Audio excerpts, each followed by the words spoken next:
Hi everyone, welcome back to Enjoying Pixels. It's dark tonight, I know, eventually there'll be proper lighting. Last we completed the prologue and now we're here to start the first chapter with Kurosawa. Without further ado, clicky clicky, continue. Click. Yep, load from my save. Let's do it. Oh, it's brighter now. Yay. I've always liked the shape of my eyes. I can be critical about other parts of my body, but I'll never complain about my eyes. With or without makeup, I think they look great. Mother used to tell me I inherited her eyes and my big sister inherited father's eyes. To be honest, I don't see any of my father's features in myself or my sister, but I do agree that my eyes are exact replicas of mother's. Mother doesn't see too well anymore, and that might be something I have to also worry about in the future, but for now my eyes are perfect and I couldn't be happier with them. I wear eyeshadow and eyeliner to bring out my best features. Some people tell me I use too much makeup, that I tend to overdo it and make myself look intimidating. There's nothing wrong with that.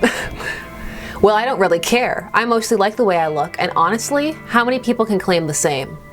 Today's morning ritual is the same as any other workday. I'm a slave to the wage, and I'm not proud of it. Call me a corporate sellout, but I can't survive without money. My alarm goes off at 6 a.m. The shower is running by 6:05 and I'm dry and dressed by 6:15.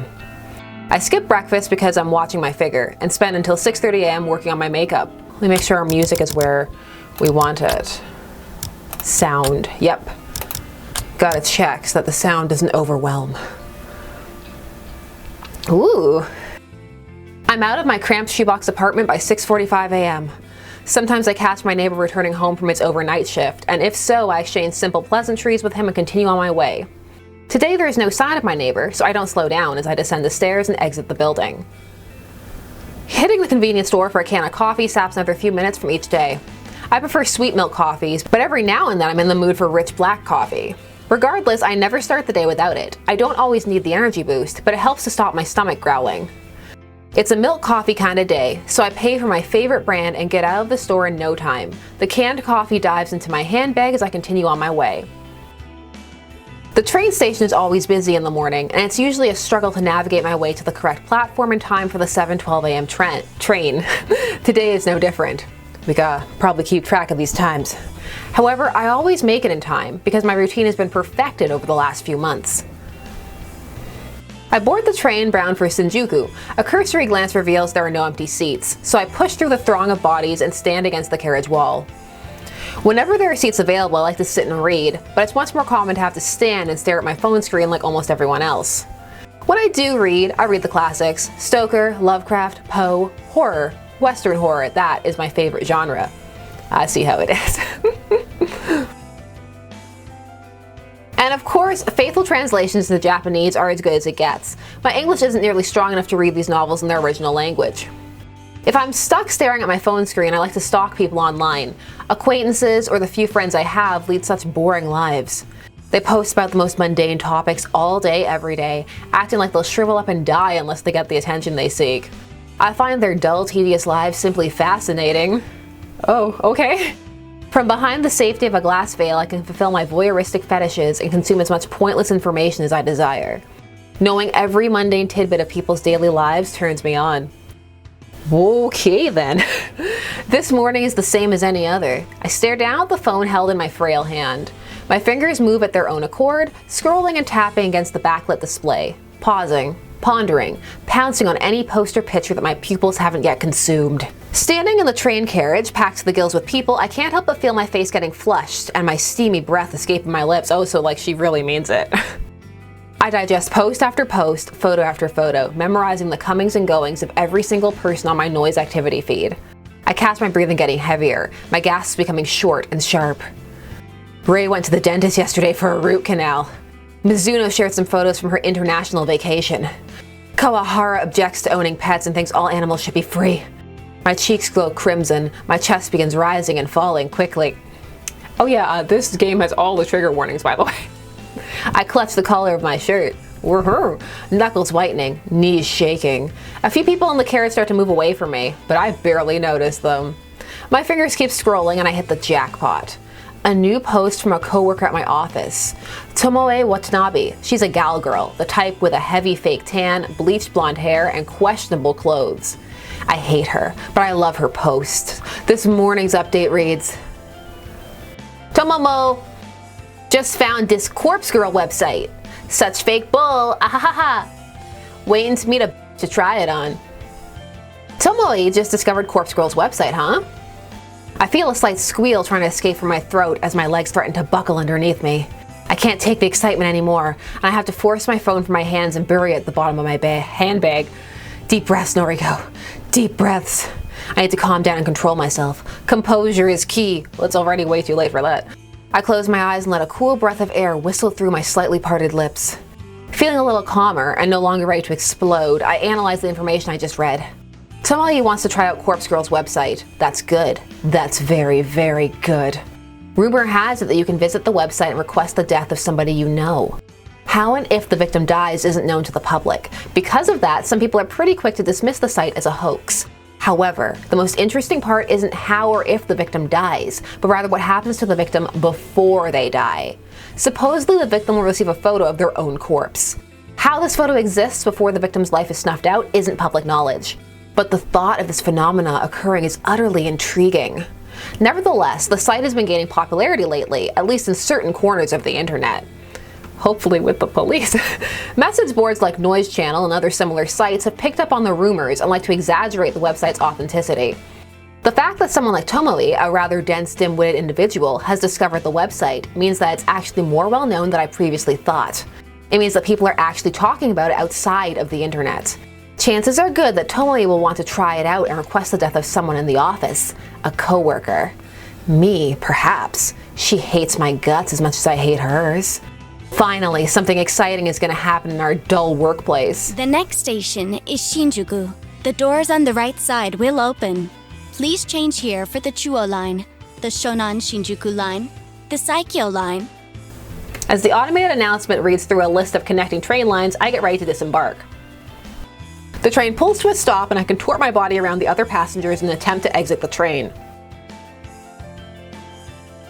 Finally free of the tangled mass of flesh, I hasten my pace and navigate through the labyrinthine station. I love that I did labyrinthine but not station. I take the exit closest to my office and settle into a slower walk. I'm on time, and I never desire to reach the office any earlier than needed. It doesn't take long for the looming office tower to enter my field of vision. 32 stories of office space all crammed into one sleek, slim tower. Alright, so she is clearly the sister of who we played as last time. Well, not who we played as, but who was tormenting the girl we played as, who died. The name Temujin is stamped across the structure in gigantic block letters. If you're looking for this building in Shinjuku, you can't possibly miss it. Temujin carries the title of Japan's third biggest banking corporation. It's a gigantic company with other branches in Kyoto, Osaka, Sapporo, Fukuoka, and a dozen smaller cities. I don't even remember. I've worked here for close to 3 months now. Not a long time in the grand scheme of things. That said, I'm only a temp, and all I do is data entry. I work on the 14th floor, bad luck, along with about 60 other junior employees, including gal girl Tomoe Watanabe. I don't speak to many of my coworkers. That's the way I like it. Ooh. When I reach the building, I enter through the giant double sliding doors and find myself in the familiar lobby. It's nice. Comfortable couches line the walls circling a reception desk. 4 large elevators are tucked away in a nook behind the reception desk. It's already busy this morning, though to be fair, this place is packed all the time. I avoid the crowds of sharply dressed business people, feeling a little out of place in my semi-formal shirt and skirt. But the eye makeup is on point. We heard that. Ducking into a newly opened elevator, I tap my employee ID card to a backlit panel and press the button for my floor. The doors close and the elevator begins its smooth ascent. I'm surprised to find that I'm the only one traveling up. I reach my floor and listen to the soothing chime as the doors open, revealing the open layout office before me. The static drone of workspace noise fills my ears.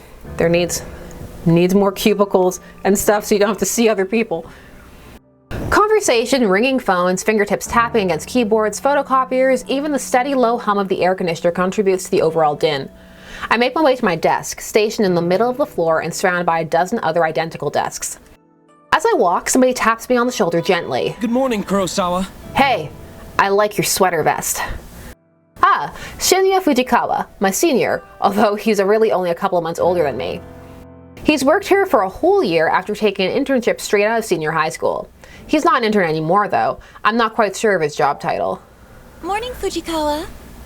You like the dangerous hair streak and the dangerous eye makeup? I actually really do. How was your commute this morning? I mean, a bit too good? Fine. Same as usual. That's good to hear. Did you read any of your novels? Why are you so obsessed with it? No, just kidding. He's referring to the horror books I like to read. I can tell from his tone that he doesn't exactly approve of the subject matter. Really? Because that tone sounded more like he was flirting than disapproving. I've known Shinya since junior high. We go way back, but I wouldn't exactly call us friends. However, he is the one that landed me this job, even though it's just a temporary contract.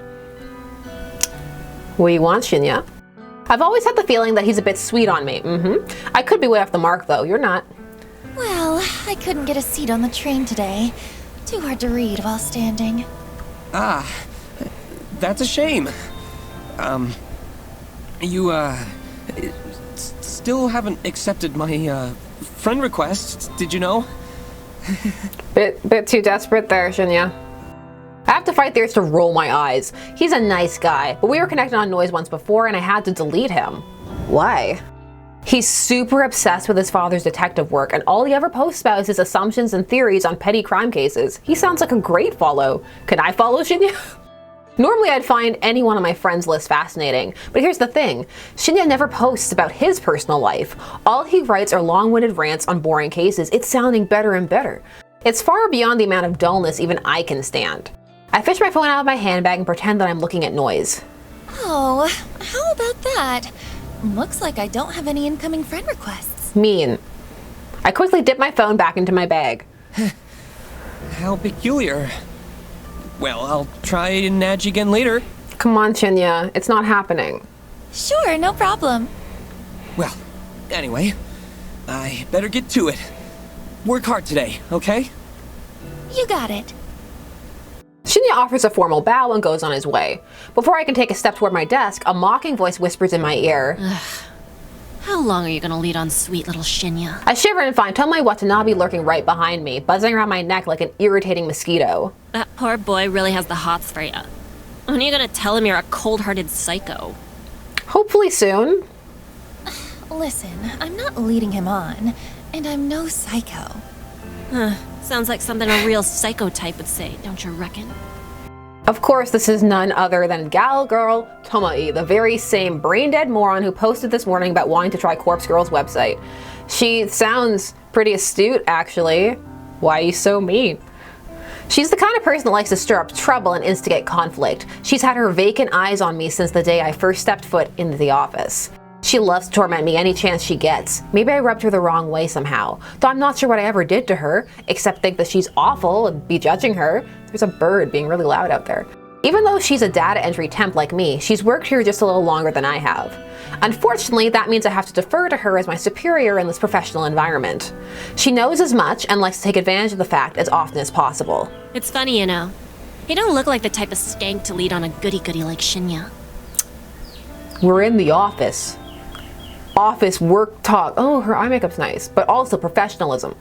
I told you, I'm not leading him on. Well, if you're not interested, maybe I'll take him out this weekend and tongue him at the cinema. Poor Shinya, just trying to live his life. Gross. Do what you want, but I doubt he's into someone with your, looks. Oh yeah? What would you know? You think he likes your flat chest, little Miss Gothic Lolita? I think he needs to look for girls outside of this office. I know I should shrug off comments such as this, and normally I would, but backing down from Tomoe isn't something I can do easily. I'll give you a tip. Guys like Shinya are smart, clever. If you want to impress him, don't let him know your head is as full of air as your inflatable breasts. Fired. A flash of crimson lights up Tomoe's face as she looks ready to lash out at me. A group of coworkers juniors like us look over at us in concern. Tomoe takes a step back from me, but not before signaling a rude gesture with her fingers. We ain't done here, Noriko. Watch your back. I'm trembling. Tomoe walks away and I breathe a sigh of relief. If it wasn't for having to deal with her, I wouldn't dread coming to work every day.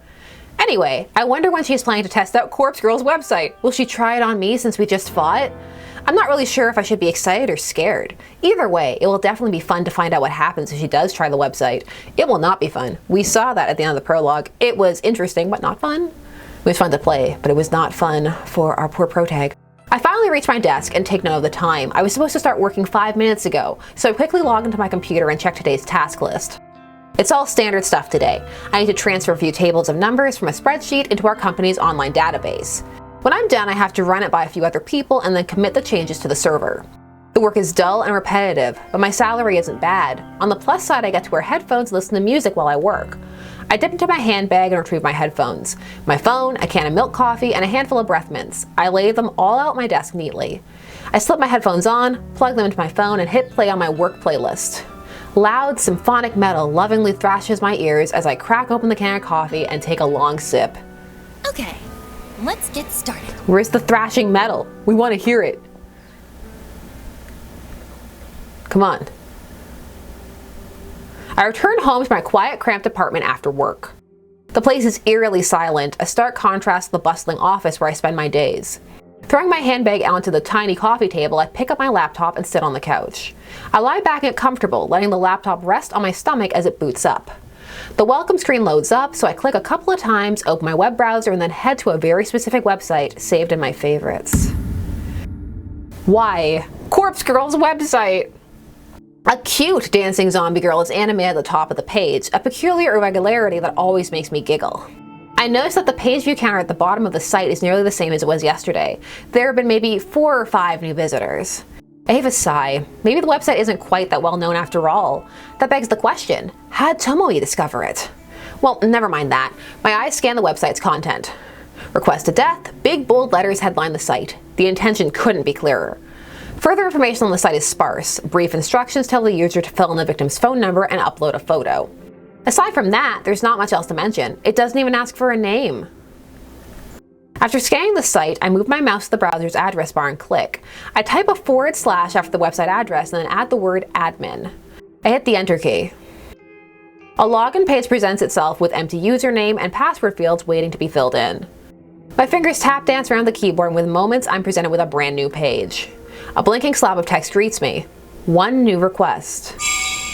A crooked smile cracks my stony expression. Finally, somebody has requested a death. Somebody has asked me, Corpse Girl, to kill a victim. This is where things get exciting. I giggle and feel my cheeks flush red. This is the first request I've had for about a week. I've been logging in every evening, fingers crossed that somebody has elected a new victim for me. Today, my wish has come true. I can't help but feel emotional at a time like this. My lower lip trembles and I feel tears welling up. I dab the corners of my eyes gently to avoid smudging my makeup. Gotta look good for the murder. As I hover my mouse cursor over the view request button, a familiar and pleasant tingling sensation surges in my chest, my stomach, my thighs. Let's calm it down. I shiver with anticipation, my hot and steamy breath beginning to fog up the laptop screen. I click the button. Request details. Today, 2:47 local time. Victim's phone number. Downloading image attachment. The victim's photo automatically loads on my screen. The person in front of me is a total stranger, but that's okay. It doesn't change the task set out before me. A woman, rather plain, in her early 30s. She's well dressed with minimal makeup, and she's not really putting her personality on display. It's a nice photo, better quality than some of the images I've received in the past. In fact, the photo looks like a corporate ID picture. I wonder if it was downloaded from a company database or website. Well, the source of the photo doesn't matter. The simple fact of the matter is that somebody has made a request for this person to die. It falls to me to fulfill that request, and as Corpse Girl, I take requests very seriously. I have the victim's photo and I have her phone number. All I need now is to select a way for her to meet her untimely demise. I've previously thought about including an extra field on my website, an option for the user to choose the way they want their victim to die. After all, it would reduce the amount of strain on my creativity if the method was decided for me. But after careful consideration, I decided against it. Some people are sick, twisted. Yes, some people. The cause of death could be far beyond my means and impossible to achieve. Therefore, allowing the user to define the cause of death just isn't feasible. Instead, I'll stick to my current modus operandi. Everything depends on the quality of the victim's photo. If it's detailed and the victim's features are easily distinguishable, then I can be rather creative with the cause of death. Perhaps the victim's face suffers grotesque burns, or she has an iron stake thrust through her skull. However, if the victim's photo is low quality and doesn't provide enough detail to identify the subject, I have to resort to the default cause of death. A terrible, unlucky fall from a great height. Maybe she slips, or maybe someone stumbles into her and sends her tumbling over a rail. The end result will be the same: a swift, crushing death from on high. The victim will end up face down on the concrete, completely unrecognizable save for her clothes and accessories. It's not my favorite cause of death, but in some cases it is necessary. Regardless, it is still a valid way to fulfill the request. For now, it's time to get started. I can barely contain my excitement. I squirm against the couch, crossing and uncrossing my legs in a vain attempt to dissipate the heat rising through my body. Calm it down. Taking a deep breath, I try to calm my nerves and get to work. That's right, calm, chill. The victim will receive a photo of her own corpse, time-stamped with the date of her death. It's Corpse Girl's signature move, my calling card, if you will. Seeing an image of one's own disfigured corpse is sure to strike fear into one's heart. And that's precisely the reason I take this step, to make the victim panic and act rashly. First things first, I save the victim's photo to my laptop's hard drive. I store it in a folder discreetly named System Files, hidden away in the root directory of my operating system, a password-encrypted directory, of course. Next, I open up my favorite image editing software and load the photo. Looking carefully at the detail in the picture, I can see that this will be a work of art. I can really go to town with this request. I minimize the software, open my web browser, and access a particular website. The database of the deceased, the DD, as it's known on the dark web, my secret weapon, the ultimate resource for my work. The DD is a collection of countless high-resolution photographs of dead bodies. Murder victims, crime scenes, suicides. If somebody has died in one way or another, chances are good that some perverted individual has captured the moment in all its gory glory. Such valuable images are essential to my work. Using these photos as a base, I can edit my victim's details into the picture. That's sick and twisted, man. My process is simple. I start by locating the perfect corpse photo. I search the database, and in less than 2 minutes I discover a disgustingly detailed photo of a woman with her entrails spilling from her stomach. Her face is blue, having suffocated before even having a chance to bleed to death. She's about the same age as my victim. She's of a similar height and build. Finding a photo that specifically suits my victim's features is easy thanks to the DD's excellent catalog of tags and filters. I simply search for the keywords that match my victim's description and find a corpse that fits. Using this photo as a starting point, I digitally edit my victim's face onto the body. It's not some quick job that even a child can do. It's a painstakingly crafted work of art that would fool even the keenest eye. This is why she can't spend time with Shinya, because I think at some level she knows. This is gonna get interconnected at some point.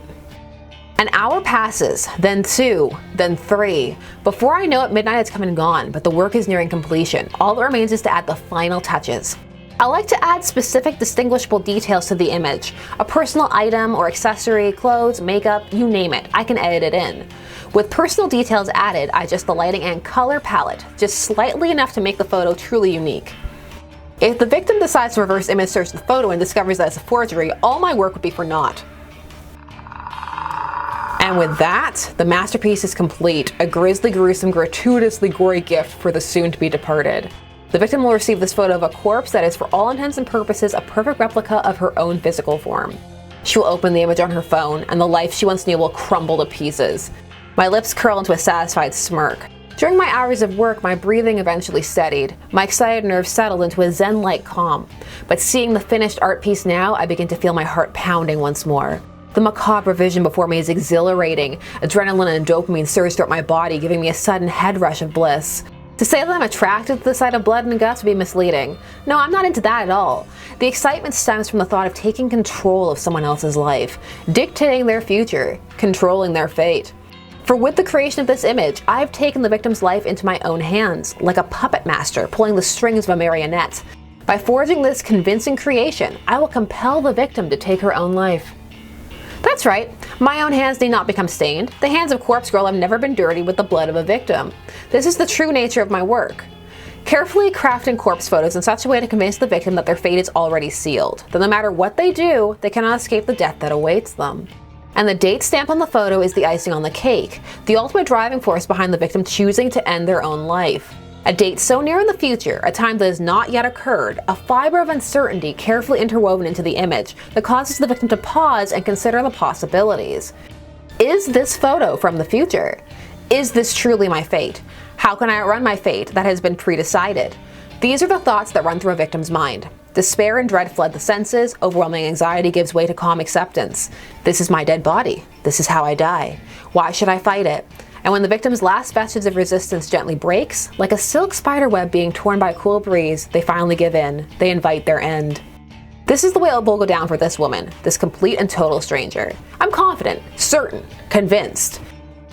Okay, but what about the body in the hallway of our prologue? What about that? Are we supposed to believe she hallucinated that, or did she go put that there? No, there's more here.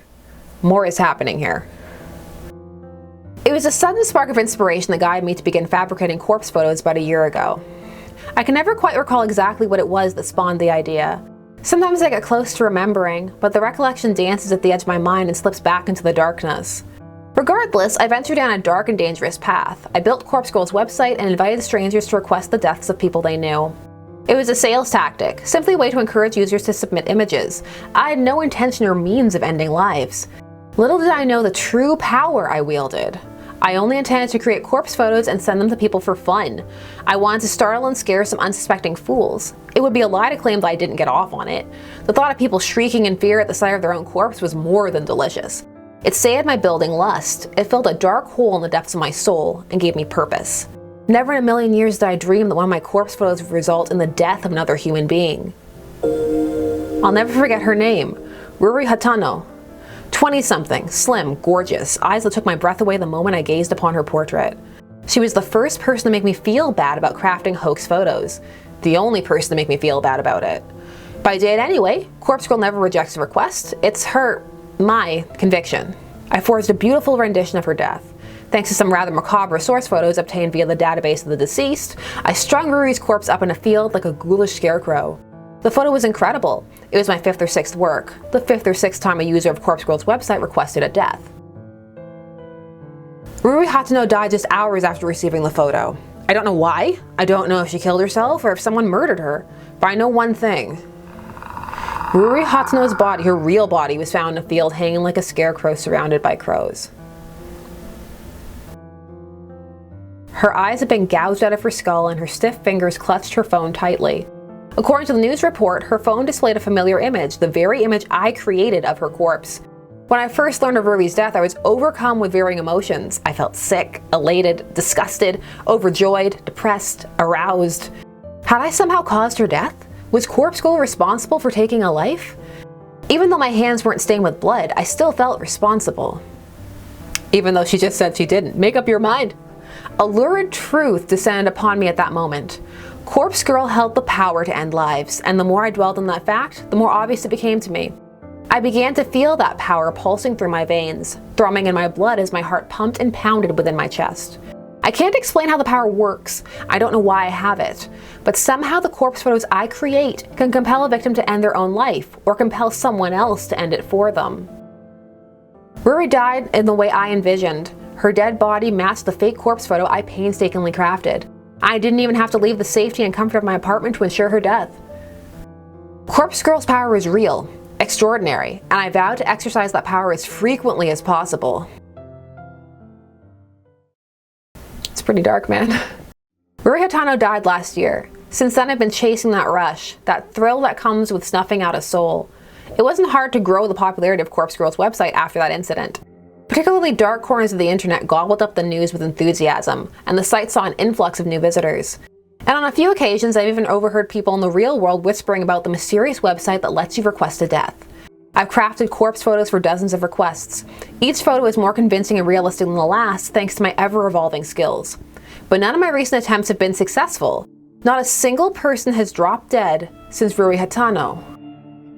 I'm beginning to wonder if Corpse Girl's power has fizzled out, or perhaps I never had any power to begin with.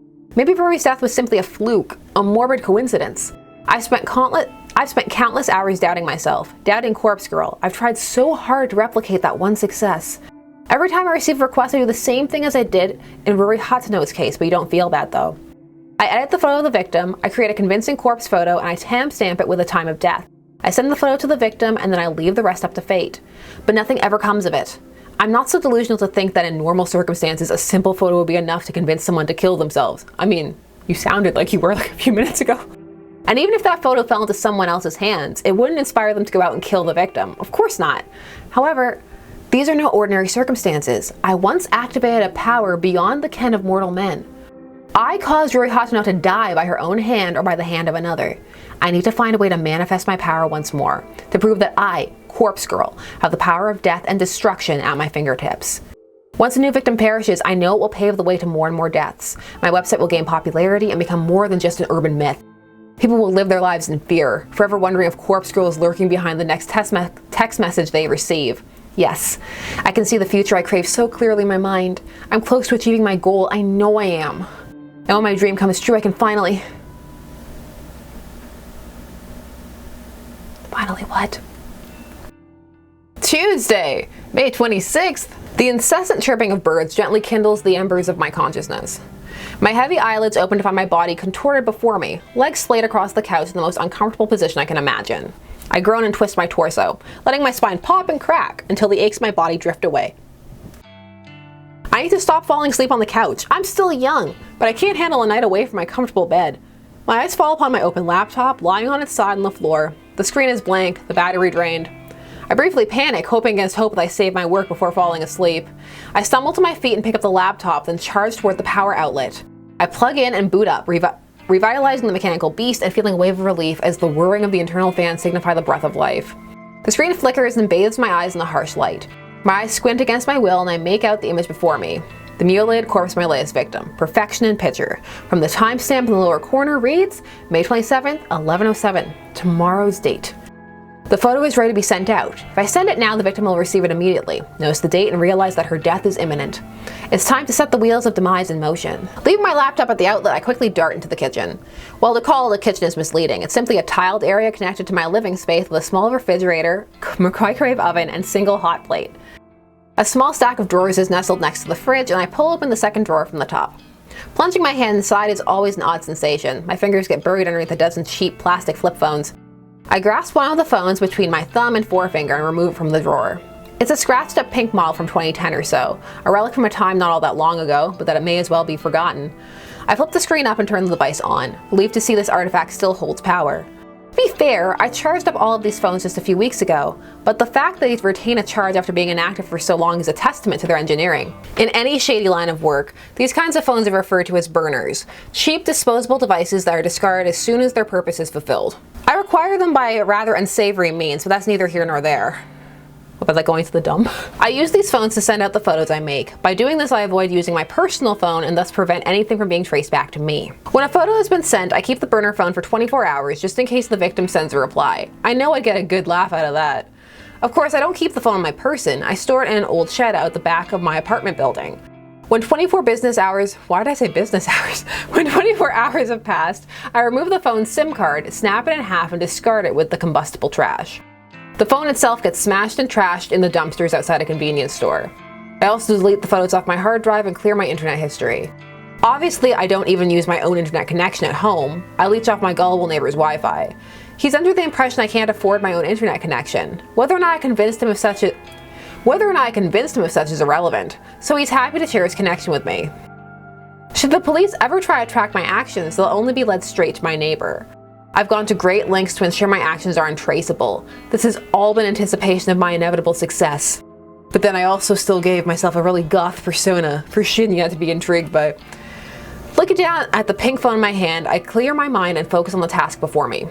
The photo is transferred easily from my laptop to the burner phone. Once complete, I open the text messaging app and enter the victim's phone number. I leave the message field blank, but I attach the photo, of course. The victim will receive an empty text message from an unknown number with only an image attached. The message is just about ready to send, but there's one more flourish I'd like to add. I open a particular app I previously downloaded to every burner phone. It's called Number Mask, and it's one of the most ingenious apps I've ever used. The app asks for the number I want to use. I punch in my memorized trademark, 666-3366-622-666-44666. There are enough sixes there?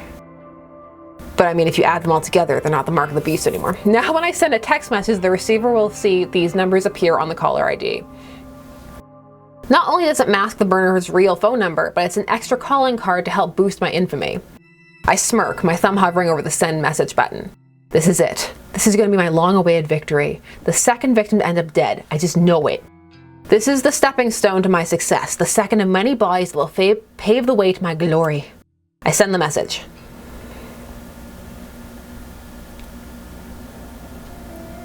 I arrive at work on time, just as usual. My handbag is heavy with the weight of several cans of coffee, hopefully enough to help me power throughout the day after having had such a late night. I can't help but yawn loudly as I wait for the elevator in the lobby. Just before the elevator doors open, my phone starts to ring. I step aside and answer the call. Hey. Hi, Noriko. Good morning.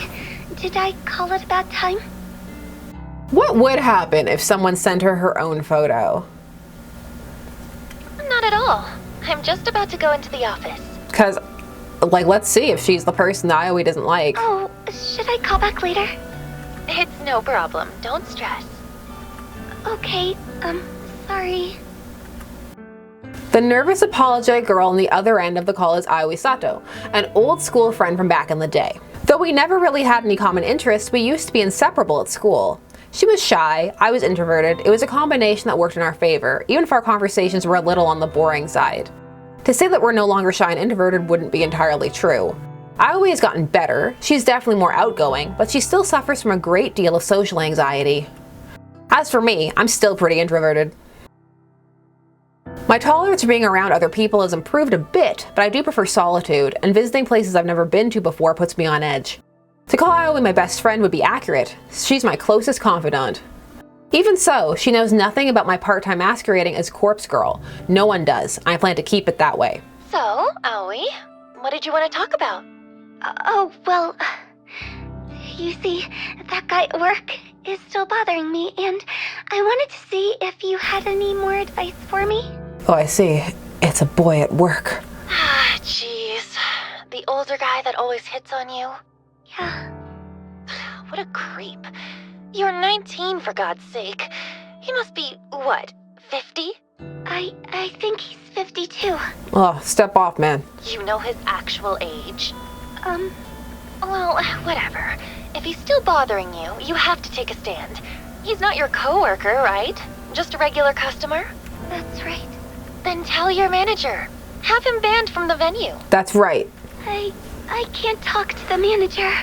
I don't want to cause trouble for the company. Why, is the dude rich? They want his business? Jeez, girl. Sometimes you need to stand on your own 2 feet. Comfort would be nice, Noriko. I know. Well, if talking to the manager is out of the question, then you need to be firm with the creep. Tell him you won't stand for being groped anymore. He's His groping! behavior is simply unacceptable, and if he won't change, you won't serve him anymore. He's scary, Noriko. I don't know if I can confront him like that. This sounds very upsetting. He's always drunk. Even before he comes into the place. I try not to serve him too much, but... Are you sure you can't quit that stupid job? Working at a maid cafe really doesn't suit you at all. I thought you wanted a government position. I do. I want to work in a cozy office, kind of like you, but you know I don't have any qualifications. Why don't I see if there's anything open here? Maybe Shinya can help out. He got me this job, remember? Shinya?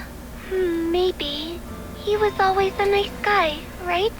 Yeah, but I mean, Noriko's not nice to him at all. He's super nice. Stick in the mud, but a nice one. What's boring about being into true crime? Noriko, don't be mean. Yeah, for real. Yeah. You want me to ask? Yes, please. If it's no trouble. It's no trouble. I'll talk to Shinya. Then maybe you can quit that crappy job and come work with me. Oh, that really does sound wonderful. Thank you, Noriko. I'd be so lost without you. Don't be silly. You're amazing, Aoi. Leave this to me. Thank you.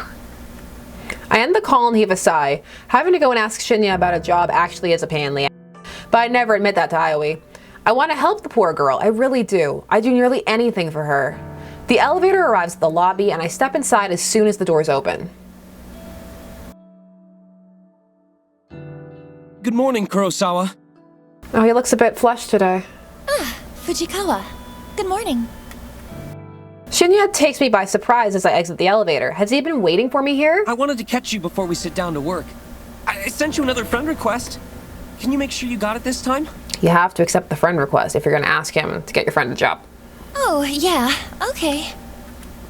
What am I supposed to do when he puts me on the spot like this? I try not to groan as I get my phone out and open up Noise. It's impossible to hide my scream from Shinya's piercing gaze. Well, what do you know? I have a new friend request. Oh, great. It worked this time. Go ahead and accept it, please. Yeah, sure thing. I'm investigating you, I'm a detective. I hesitantly accept the request. A little fireworks animation pops up on the screen with a celebratory message about making a new friend. Yay! Looks like we're officially friends now. So, can I call you Noriko from now on? Get my friend a job.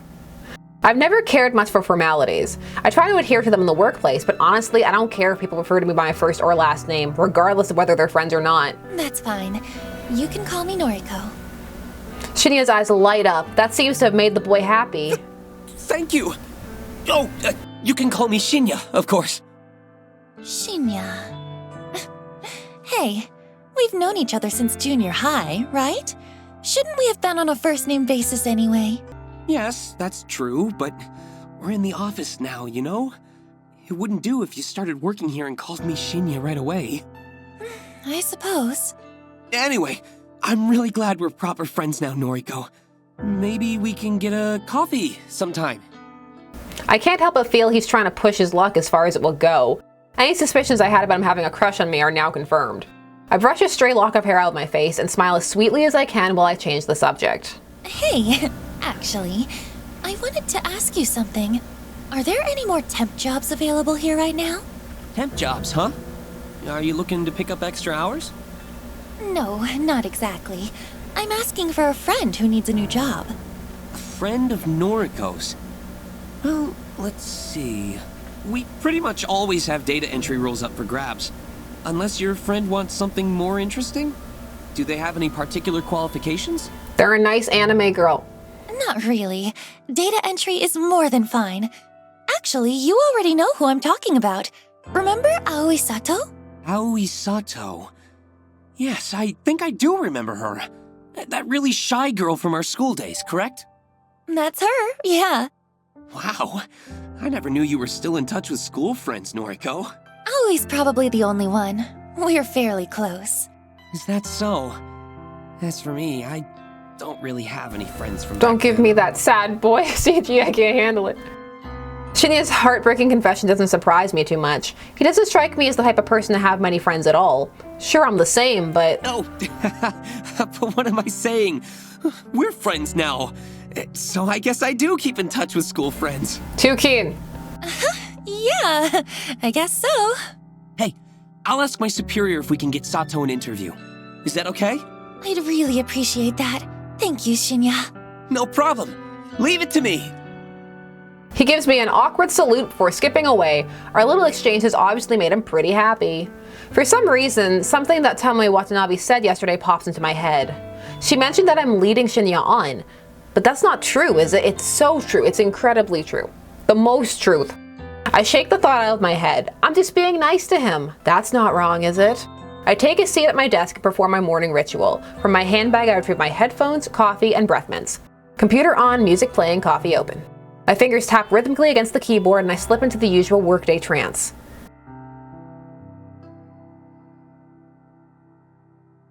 So, I see that you're connected with Shinya on Noise now, huh?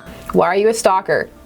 My walk to the train station is interrupted by a familiar grating voice. Sounds like both of you are getting on pretty well. Why do you care? How did you...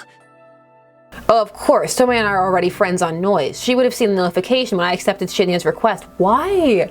Why does it tell you who other people friend? Sounds like a nightmare hell world.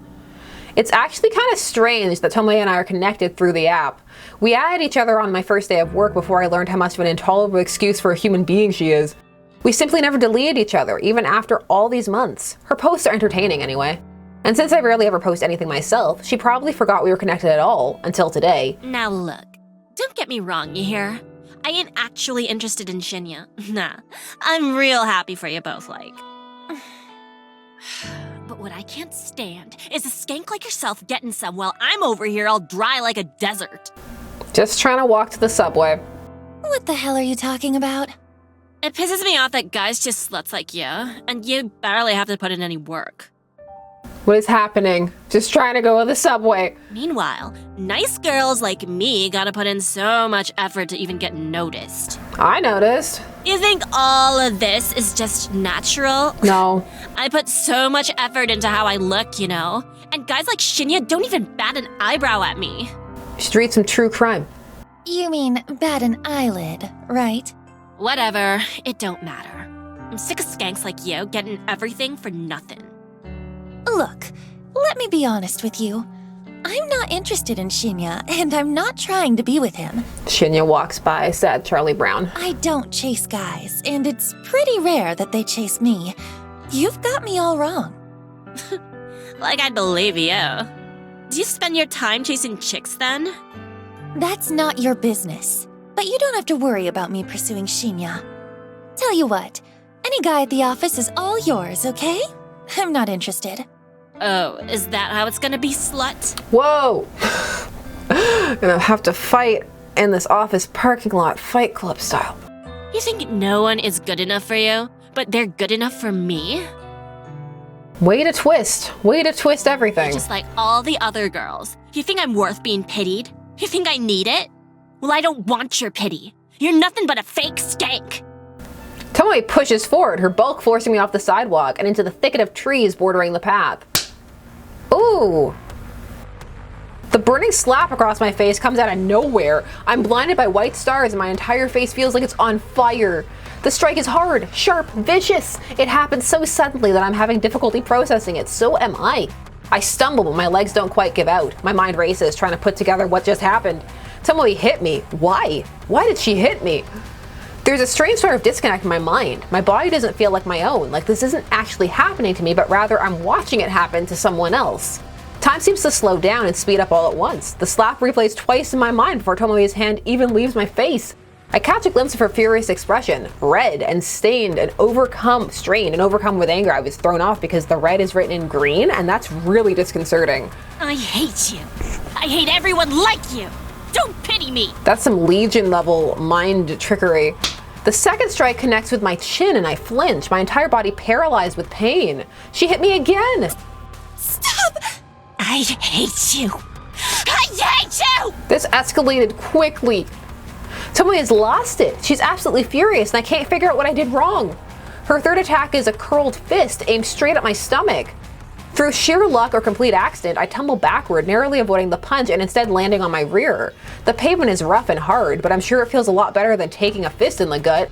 Tomoe screams and rushes at me, but I scramble to my feet and grab her by the wrists. She flails wildly, her eyes looking like they'll pop out of her skull at any given second. Her breathing is harsh and ragged, and tears of rage have caused a flood of clotted makeup to run down her face. Calm down! Calm down! She struggles against me, slowly giving in as my tight grip prevents her from attacking me further. She begins to sob softly. I hate you! I hate everything about you! With a great pull, Tomoe frees herself from my grip. She steps away cursing and then runs past me. I blink in disbelief as she breaks into a sprint, heading in the direction of the train station. I raise a hand to my tender face and touch it gently. The stinging sensation is completely new to me. Never before have I been attacked like that. What the hell was all that about? That CG is looking a bit too sexy for what just happened. I can't believe she hit me. I can't either. The pack of frozen vegetables pressed against my face soothes my swollen jaw, but there's very little to calm my nerves. I'm still on edge after what happened today. Tomoe actually physically attacked me, all because I said something, I'm not sure what, that provoked her anger. Yeah, what could she possibly have said? It doesn't make it right that she attacked her, but for her to be like, what did I say? Maybe that girl is more complicated than I gave her credit for. Seems like she has her own inner demons, just like the rest of us. I've replayed the event in my head 100 times since returning home. Without confronting Tomoe about it, I don't think I'll ever figure out what incited her aggression. Well, maybe if you didn't just judge everybody by your own estimations, then you know. But I don't plan on talking to her about it anytime soon. I wouldn't say I'm scared of her, but I don't exactly want to encourage a repeat performance. I rest the bag of frozen vegetables on the small coffee table next to me. I think I've done all I can to reduce the painful swelling for now. Sighing and leaning back, I let the soft padding of the couch consume my body as I sink deeper. My eyes glaze over as I bring my phone to my face. My fingers lazily tap and scroll as I look through a carefully curated obituary news feed, a list of deaths that have been reported throughout the day. Using a set of handy filters, I narrow the feed down to include only women's deaths, in the age range of 30 to 50. I set the location to cover all of Japan. I immediately exclude any results that mention natural causes of death. I'm looking for specific cases, suicides, or as is more often reported, accidents. Of course, I'm looking to find out whether my latest victim has offed herself yet. Should this search string return no results, then it's pretty easy to look up recent murders. They're few and far between. Between suicides, accidents, and murders, I've covered all the potential ways my victim could die. 9 out of 10 of the search results include a photograph of the deceased. Not a photo of their corpse, mind you. This isn't the database of the deceased I'm looking through. Rather, it's usually a nice, flattering picture of the recently departed, submitted by their kin to go along with their obituary. I use the photos submitted with obituaries to compare and match with the images of my victims. This is the only reliable way I have to discover whether or not my victims have perished. If I knew a victim's name, I could easily look up their current fate, but my website doesn't ask for that information. Call it respect for the victim's privacy, but there's a lot more to it than that. That's a topic to dwell on another day. But I would like to know now. Tonight's search turns up no solid leads. I'm disappointed, but this result isn't entirely unexpected. After all, I set the date on my latest victim's photograph to tomorrow. There's still time for her to freak out and end it all. I decide to go to sleep early tonight. I'm not even feeling hungry enough to eat the cheap convenience store meal that's been sitting in my fridge since yesterday. Though if I go to sleep now, it'll feel like tomorrow arrives sooner. Tomorrow. I'll have to see Tomoe at work. There's no way I can avoid her since her desk is so close to mine. The idea doesn't sit well with me. On the other hand, my victim might conquer herself, which would definitely make me feel better.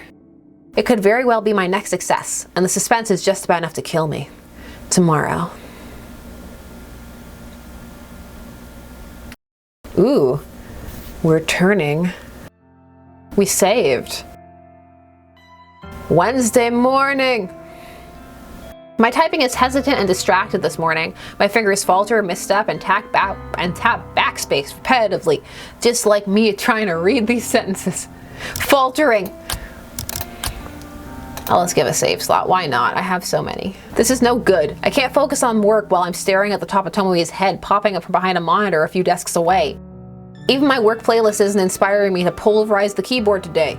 Normally a blast of pure volume and a shot of caffeine is enough to carry me to the greatest heights of productivity. I press a finger to my pursed lips, trying hard to regain my focus. I absentmindedly noticed that I missed the edge of my top lip while applying lipstick this morning. Damn, I'm really out of sorts today. At least I managed to apply some extra blush to cover up the faint bruising on my face. I might have overdone it a little, but it's better than looking like I just stepped out of a boxing ring. Good morning, Noriko! Boy, have I got some neat news for you! Dial it back several levels. I'm so absorbed in my own thoughts that I barely register Shinya standing in front of my desk. Noriko? Excuse me? Noriko? Are you in there? Huh? My eyes fixate on Shinya's goofy smile. I quickly remove my headphones. Fujikawa, Shinya. Sorry. Hi. Are you okay? Yeah, I'm fine. Tired is all. Oh, I hear you. I was up late last night.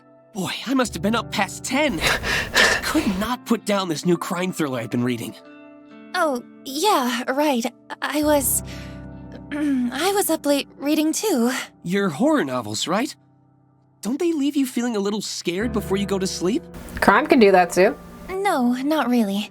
It's all fiction, so it's pretty easy to distinguish from reality. Is that so? Wow, that's not like my book at all. Let's go talk about our books. The crimes in this story are all based on real cases. My jaw hits the floor every time I turn the page. Uh-huh, yeah. Shinya's not boring. I don't get it. Anyway, let me tell you this. Your friend Sato can take a data entry opening starting from Monday. She doesn't even need to interview. That's how much the boss trusts me. That sounds like it's about to be misplaced. I'm genuinely impressed with Shinya's ability to score Aoi a job. Say what you want about the guy, but the bigwigs obviously have faith in him. Wow, Shinya! I don't know what to say. Thank you. Thank you so much. Don't thank me yet. Sato is going to be worked to the bone. I hope she's prepared for it. Trust me, anything will be better than her current job. Really, thank you, Shinya. You came through for us here. This game, part office simulator, part horrifying murder thriller. Well, I'm just happy to help. Hey, Noriko, can I ask you something? Who slapped you? Sure, shoot. Shoot! Oh, right. An expression. Sorry, I just remembered this case in the novel I'm reading, where a police officer shoots at a perp only to... Hey, you, wanted to ask me something? Right. Are you friends with Watanabe? I blink a couple of times. Tomoe? You're on a first-name basis with her. Then you must be great friends. I mean, if you can't call people who slap you in your face by the first name, then who can you call by their first name? I mean, I wouldn't say... Listen, would you mind putting in a good word for me with her? Oh. I'm kind of interested in taking her out sometime. But I could never ask her myself. Oh, he's intimidated. I'm stunned. Gobsmacked. Speechless. Shinya likes Tomoe, I thought he likes me. Is my intuition wrong? He can like both. He can like all kinds of different types of people. I wonder if the clues have been in front of me this whole time. What else haven't I been seeing? Probably lots of things. Noriko? What do you say? Shinya, look. Honestly, I'm not really friends with Tomoe. I don't think I can help you. Oh, I see. That's a shame. I thought maybe you were close. Darn. I guess there's not much to be done, is there? Even after I helped you and Sato out and all. Oh! Is he seriously trying to guilt me? I have to hand it to him. I didn't think he had it in him. Well, I suppose you can just tell Sato to start work on Monday morning. Guess I'll see you around the office then. Whoa, Shinya, dial that sound back. Shinya leaves and I bury my face in my hands. Has this world gone mad all of a sudden? Shinya likes Tomoe and not me. It's not that I'm disappointed, I don't have any feelings for the guy, but for him to be interested in someone vapid like her just blows my mind. She's a fighting machine. To add insult to literal injury, Tomoe assaulted me yesterday. She has a vicious violence side to her that Shinya doesn't know about. He could be in real danger if he pursues her. I'm completely unable to process what I should do. Shinya scored Aoi a job and I'm truly thankful. Do I feel like I owe him one? Should I ask Tomoe out for him or warn him about her? I had to clear my head. I decided to step away from my desk and visit the restroom.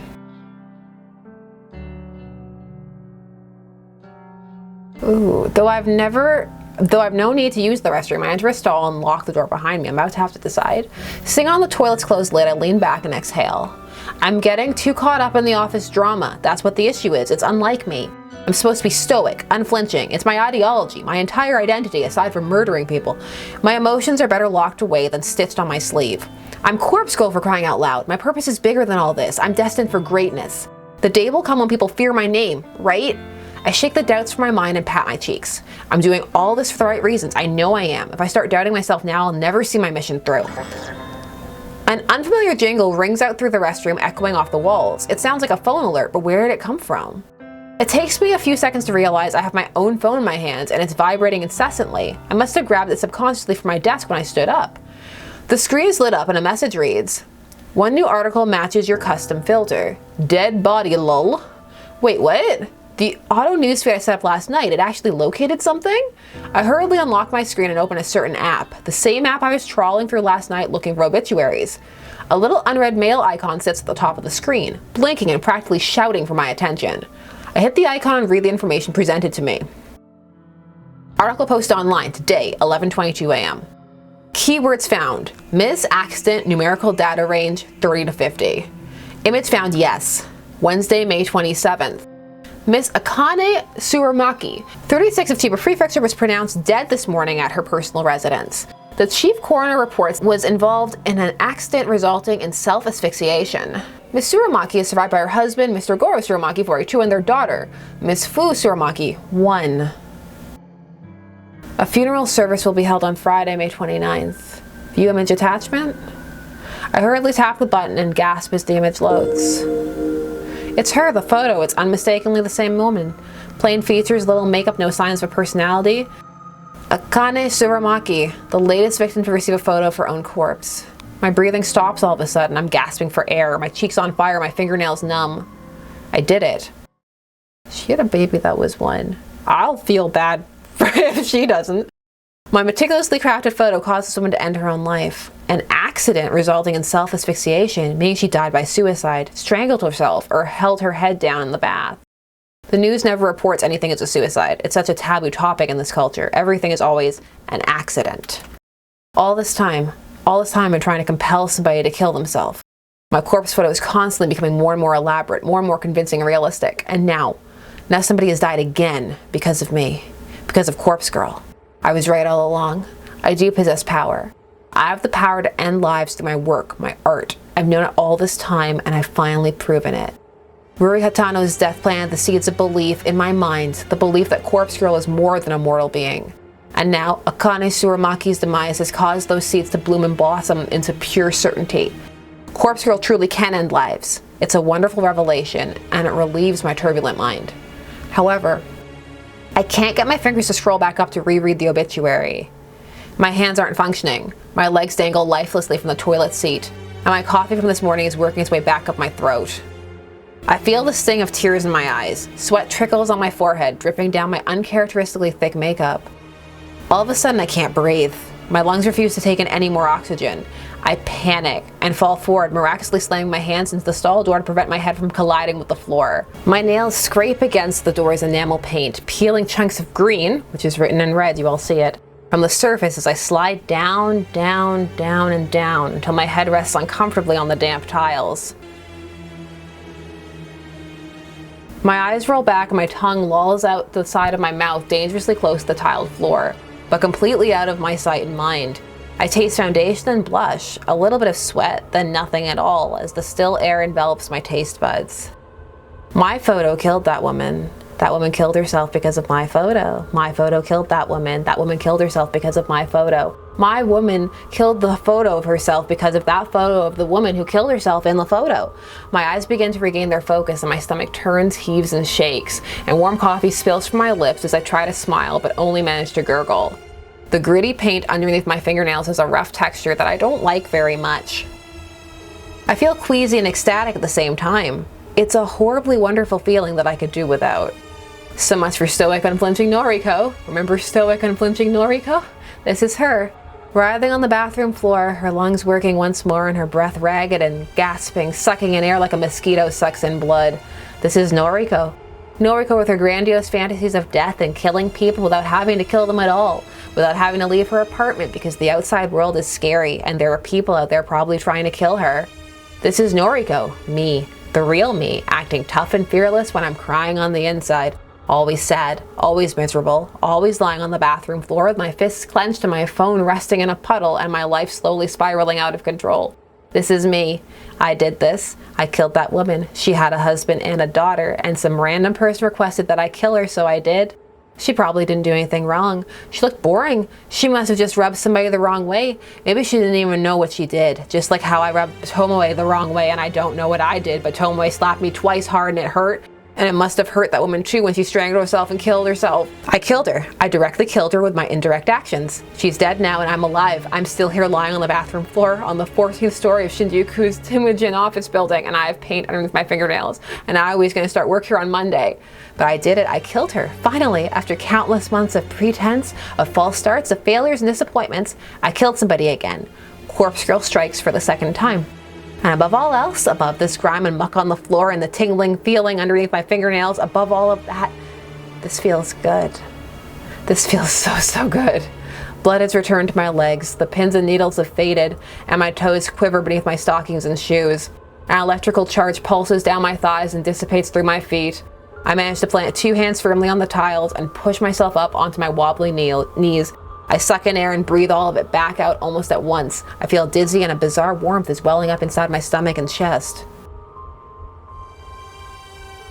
I manage to steady myself enough to sit back on the top of the toilet seat. With my feet planted firmly on the ground and my hands resting on my lap, I try to regain my sense of self. I might have lost my composure a little bit upon reading the news, but who could blame me? Everything I've worked for over the last year is finally starting to pay off. My second victim is dead. With this, Corpse Girl's popularity is sure to rise. More and more people will issue requests through my website. More and more people will receive corpse photos, and more people will... She killed herself. She killed herself.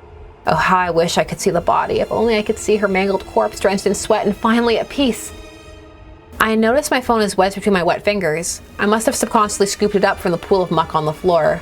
I try to ignore the sticky texture clinging to the screen. My finger is no longer numb. I scroll up and reread the obituary article. Miss Akane Tsurumaki, 36 of Chiba Prefecture, was pronounced dead this morning. Dead. Pronounced dead. My breathing staggers once again. My jaw gently lowers. Involved in an accident. Hot steam clouds my face, resulting in self-asphyxiation. I salivate unconsciously, a trickle of moisture creeping down my chin and dropping on my lap. My cheeks are flushed, my vision slightly blurred. She killed herself. Because of me. She killed. I let out a gasp as my hips rise against my will. My toes curl, my legs stiffen, my skin tingles. I lean back against the cistern, the cold porcelain penetrating the thin fabric of my clothes and chilling my burning hot skin. My eyelids flutter as my mind hazes over. I can't control my body any longer. All the anticipation of the last few days, the tension building in my muscles, I can't. My legs tense up, my knees buckle, my neck tilts back. A whispered gasp lifts softly between my lips. We're not gonna add any of those sound effects. Let's keep this macabre music going instead. My phone falls to the ground once more as my fingers slowly uncurl. The dull tink sounds as it hits the floor is the last thing my foggy mind registers before I drift away. So we're gonna leave it there for now. Give Noriko a chance to calm down, or whatever it is she's doing. It's been quite the adventure, some interesting reveals, and I'm really excited to see where it goes next. It's very dark. I'm enjoying it. Tell me your thoughts on it down below, and I'll see you again soon here on Enjoying Pixels.